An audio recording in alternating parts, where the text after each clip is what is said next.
15번 볼게요. 밑줄치 이 국회에 대한 설명으로 옳은 것은 이라고 나와 있죠. 그럼 여러분 국회라고 나왔으니까 일단은 현대사와 관련된 내용 아닐까? 라고 유추해 볼 수 있습니다. 딱 내가 현대사가 헷갈린다라고 하면 좀 긴장을 해주신 다음에 차근차근 문제를 풀어보도록 할게요. 왜냐? 이 문제가 바로 시험일 기준 5단 2위에 해당하는 문제였습니다. 같이 보니까 자료에 헌법이 나와 있어요. 헌법 내용부터 보니 제 101조에 이 헌법을 제정한 국회는 단기 4278년, 이제 당군과 관련된 내용이죠. 8월 15일 이전에 악질적인 반민족 행위를 처벌하는 특별법을 제정할 수 있다라고 해서 반민특위, 반민족 행위 특별법이 나오고 있습니다. 그리고 102조를 보니 이 헌법을 제정한 국회는 이 헌법에 의한 국회로서 권한을 행하며 그 의원의 임기는 개회일로부터 2년으로 한다라고 나와 있어요.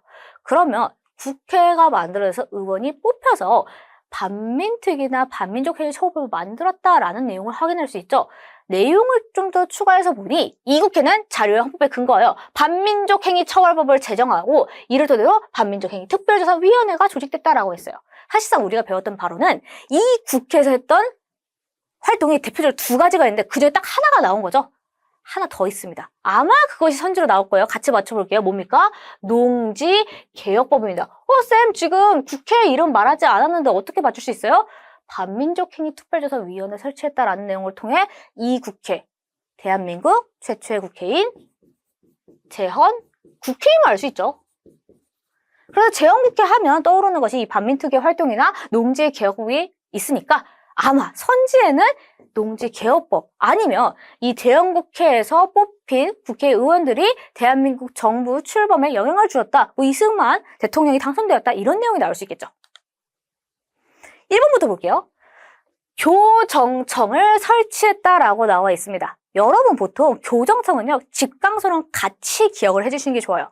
우리가 동아노민 운동하면 집강소를 주로 기억을 하는데 교정청은 정부에서 만들어주기를 약속을 한 기구입니다. 그래서 세트로 기억해 주시면 좋아요. 1번 지워주시고 2번에 헌의 6조 나옵니다. 어디서? 관민공동회에서 채택을 하죠. 만민공동회가 잘 되니까 당시 관리들, 정부 관리들도 여기에 참여를 하면서 관민공동회 개최를 해서 헌의 6조를 채택하게 됩니다. 3번에 대한국 국제 나옵니다. 어디서 반포를 했어요? 조선 아닙니다. 이때 대한제국입니다. 고종이 황제로 집권을 하고 대한국 국제를 반포하게 돼요. 4번 볼게요. 농지개혁법을 제정했다. 그렇죠. 우리가 찾던 재헌국회와 관련된 선지 4번 정답. 5번이 좀 헷갈릴 수 있는데 좌우합작 7원치를 발표했다. 이걸 체크한 친구들이 좀 많았거든요. 1, 2, 3은 사실 이제 현대사와 동떨어진 내용이기 때문에 다른 거지라고 이렇게 그어줄 수 있었는데 5번이 상대적으로 이거 현대사인데? 헷갈리는데? 라고 할 수 있겠죠. 좌우합작 7원치군요. 좌우합작